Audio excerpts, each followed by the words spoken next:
लीजिए सुनिए। आचार्य चतुर्सेन शास्त्री के लिखे उपन्यास गोली के 48वें भाग डेवढ़ियों का नारकीय रूप को मेरी यानी समीर गोस्वामी की आवाज में। डेवढ़ियों के विषय में ब्यौरेवार सब बातें जानने के लिए आप अवश्य उत्सुक होंगे। बहुत बार प्रसंग आने पर मैंने उसकी चर्चा की है, पर मैंने भी सुनी सुनाई बातें कही थी। कभी स्वयं तो मैं गई ही न थी। परंतु अब सुन लीजिए और देख लीजिए इस प्रत्यक्ष रौरव नरक को या कुंभीपाक नरक को। अब तुम यहां आ ही गई थी, सब कुछ देख रही थी, भुगत रही थी। मेरे जैसा प्रत्यक्ष दृष्टा और भुक्तभोगी और कौन आपको दूसरा मिलेगा। राजस्थान के राजा महाराजाओं की विलास वासना की इस कुत्सा का चश्मदीद गवाह। ड्योढ़ियों का ये रौरवावास रंगमहल के बिल्कुल पिछवाड़े भाग में है। त्रिपोलिया द्वार से तनिक आगे बढ़कर बाईं ओर जो मार्ग रंगमहल के पीछे की ओर गया है, उसी के छोर पर एक पतली गली है जिसमें कठिनाई से एक वाहन जा सकता है। गली के दोनों ओर ऊंची ऊंची दीवारें हैं, एक ओर रंगमहल के पिछवाड़े की और दूसरी ओर नगर के प्रधान बाजार के पिछवाड़े की। दीवारों में एक भी मोखा सुराख खिड़की झरोखा कहीं नहीं है। ड्योढ़ियों के फाटक पर जाकर ये गली समाप्त हो जाती है। गली में सदैव सन्नाटा रहता है, क्योंकि ये आम रास्ता नहीं है, केवल ड्योढ़ियों का एकमात्र रास्ता है जिस पर कोई भी व्यक्ति आता जाता नहीं। ड्योढ़ियों में किसी स्त्री पुरुष नौकर चाकर को आने जाने की आज्ञा नहीं है। केवल लालजी खवास ही वहां अकेला आ जा सकता था। वो अब जेल में था और उसकी जगह पर वो जालिम वहां का दारोगा तैनात हुआ था। ड्योढ़ी में घुसते ही एक बिल्कुल अंधेरा कमरा आता है जिसमें सम्मुख ही हनुमान जी की एक डरावनी विशाल मूर्ति है जिसे सब लोग बालाजी कहते हैं। यही ड्योढ़ियों में रहने वाली अभागिन स्त्रियों के इष्ट देव हैं। हर मंगलवार को वहां ड्योढ़ी की प्रत्येक स्त्री जाकर प्रसाद दे ले सकती है। उसी दिन पुजारी भी वहां आता है। इसी कमरे में एक छोर पर द्वार है जहां कोई 3 फुट चौड़ा एक गलियारा दूर तक चला जाता है। गलियारे में घुप अंधकार रहता है।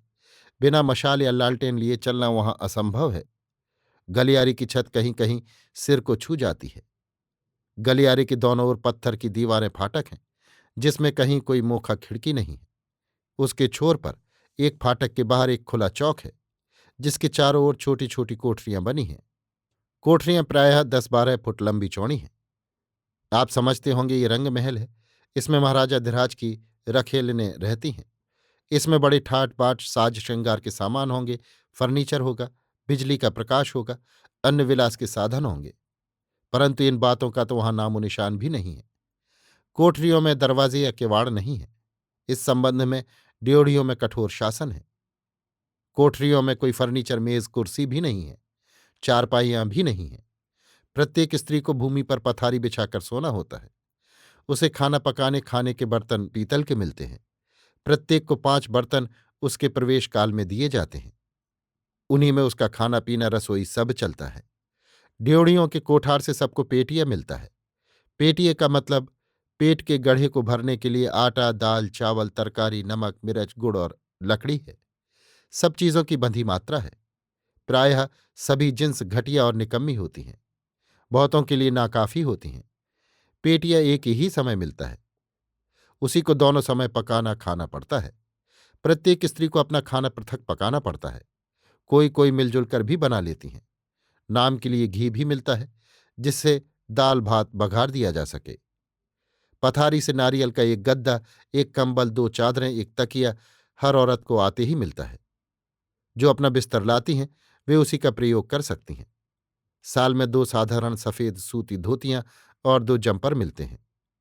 महीने में एक बट्टी नहाने और एक बट्टी कपड़े धोने का साबुन, एक टीन का बक्स अपनी इस सारी संपत्ति को रखने के लिए। स्त्रियां खुले नल पर नंगी होकर नहाती, वस्त्रों में साबुन लगाती, लड़ती झगड़ती, गाली गलौज करती हैं। इन सब रौरवीय दृश्यों की दृष्टा वे ही हैं। मर्द का बच्चा वहां नहीं जा पाता, केवल खवास को छोड़कर। खवास जब जाता था, एक चमड़े की चाबुक उसके हाथ में रहती थी जिसका वो साधारण कारणों से भी प्रयोग कर बैठता था। किसी भी स्त्री को मार बैठना ऐसी बात थी कि उस ओर किसी का ध्यान ही न जाता था। खवास के आते ही प्रायः बहुत सी औरतें अपनी अपनी आवश्यकताएं बताने को उसे घेर लेती। तब अपनी जान छुड़ाने और उन्हें चुप कराने का उपाय उसके पास वही चाबुक थी। अब वही काम ये नया दारोगा करता है। अंतर इतना ही कि खवास केवल निर्दयी पुरुष था और ये क्रूर पशु है। ऐसा ही वो रौरव नरक था जो महाराजा धिराज के रनवास का एक अंग था। सच्चे अर्थों में इसे रनवास ही कहा जा सकता है, क्योंकि इसकी सृष्टि महाराजा धिराज की विलास वासना की पूर्ति के लिए ही की गई थी। इसकी सृष्टि अब से कोई 35 साल पहले इसी खवास ने की थी। तब महाराजा धिराज का गद्दी पर चरणारोहण हुआ ही था। ये खवास महाराज का खास सेवक था। इसी सेवा के बदले वो राज्य का एक खास पुरुष हो गया था और अब वो करोड़ों की संपदा का स्वामी था। यद्यपि इस समय वो रियासत की जेल में था, पर जीवन के सभी ऐश्वर्य उसे वहां भी प्राप्त थे। ये बात मैं सुन चुकी थी। रंगमहल का ये भाग वास्तव में बांदियों और दासियों के लिए बनाया गया था। इस समय वो बिल्कुल बर्बाद, बेमरम्मत और खंडहर के रूप में पड़ा था। उसके सुधार की ओर किसी का ध्यान ही न था। मजे की बात यह थी, यद्यपि उस ड्योढ़ी के अस्तित्व को तो रियासत का बच्चा बच्चा जानता था, परंतु उसका भीतरी भाग है, इसको कोई नहीं जानता था। बाहरी लोग तो ड्योढ़ियों का मतलब जनाना महल ही समझते थे।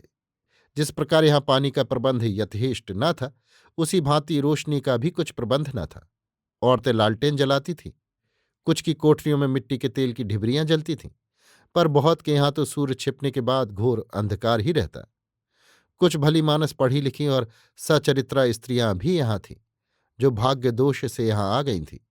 वे पूजा पाठ भी करती, पढ़ती व लिखती भी थीं, पर यह संख्या 2-4 से अधिक न थी।